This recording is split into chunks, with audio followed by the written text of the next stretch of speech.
কি সাহস রে বাবা মহিলার! বয়সটা যে 50 ছুঁয়েছে সেদিকে কোনো ভ্রুক্ষেপই নেই। কি অ্যাক্টিভ সোশ্যাল মিডিয়ায়, ফেসবুক, ইনস্টাগ্রাম কিছুতেই বাদ নেই। সারা দিনে তার লাইক, কমেন্ট আর শেয়ারের ছড়াছড়ি। বাপ রে বাপ, পারেও বটে। নিজেকে একেবারে টিনেজারে নামিয়ে এনেছে। এই তো এই তো সেদিন দেখলাম হই হই করতে করতে পার্টিতে মেয়ের সাথে ডান্স করছে। ছি ছি ছি ছি, লজ্জার মাথা খেয়েছি এক্কেবারে।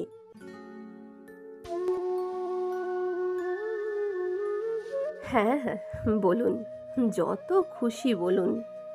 এসব শুনে শুনে গা সওয়া হয়ে গেছে, বুঝলেন? কি হয়েছে তো 50 হয়েছে। 50 হয়েছে বলে ঘরের কোণে একটা সুতির ছাপা শাড়ি পরে বসে থাকবো নাকি? শুনুন, সারা জীবন শুধু এটা করতে নেই, ওটা করতে নেই, এখানে যাওয়া হবে না, ওখানে যাওয়া হবে না, এই শুনে এসেছি। জানেন তো, যখন 16 ছিলাম, ছেলে বন্ধু তো দূরের কথা, কোনো মেয়ে বন্ধুর বাড়িতে গেলেও মাকে সঙ্গে করে নিয়ে যেতে হতো। আর পিকনিক, ঘোরাফেরা, সিনেমা, এসব তো অলীক কল্পনা ছিল, অলীক কল্পনা। তারপর যখন 20 হলো, বেশ রাঙা টুকটুকে বউ সেজে শ্বশুর বাড়িতে এলাম। বাপ রে বাপ, সেখানেও এমন নজরদারি কি বলবো!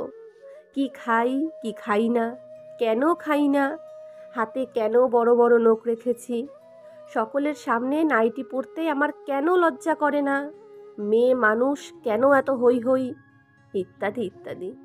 আর বাইরে গেলে শ্বশুর শাশুড়ি ননদ জায়ের হাজারটা কৈফিয়ত। তারপর যখন 25 হলো, মা হলাম। ছেলেকে খাওয়াতে অসুবিধা হবে বলে নাইটি ছেড়ে সুতির ছাপা শাড়ি পরা ধরলাম। কোমরে আঁচল গুজে এমন দশভুজা হয়ে গেলাম যে কোথায় সিনেমা, কোথায় বেড়ানো, আর কোথায় যে আনন্দ, সব ভুলে গেলাম।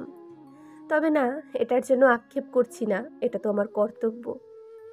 দেখতে দেখতে আরও 25টা বছর কেটে গেল। ছেলে মেয়ে তাদের যার যার নিজের সংসার আছে এখন। তারা তাদের গান বাজনা, পড়াশোনা, বন্ধু বান্ধব, হই হুল্লোড়, পার্টি, ঘোরা, বেড়ানো, এসব নিয়েই ব্যস্ত। আমি এখন ফেসবুকে নিজের একটা প্রোফাইল খুললাম, খুঁজে নিলাম নিজের একটা জগৎ।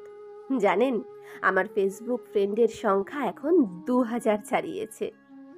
আমার আবার ফেসবুকে ভেসে ওঠা ওইসব রেডিমেড কমেন্টে মন ভরে না, তাই ভালো কোনো পোস্ট পেলেই বড় একটা কমেন্ট লিখি। কত খুশি হয় ওরা, জানেন? আর আমার কবিতাগুলো যখন শেয়ারের পর শেয়ার হয়, তখন মনটা আনন্দে ভরে ওঠে। এই নিয়েই তো আমার একার একটা দুপুর কাটিয়ে দিই রোজ।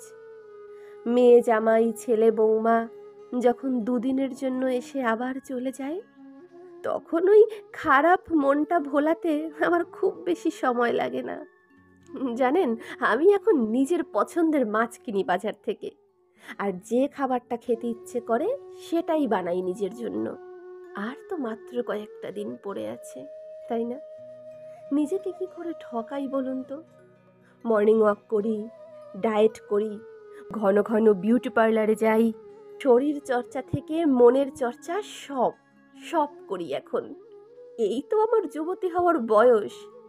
তাই যে যাই বলুক, মনের বয়স বাড়তে না দিয়ে এই 50-এই না হয় আবার যুবতী হয়ে যাই।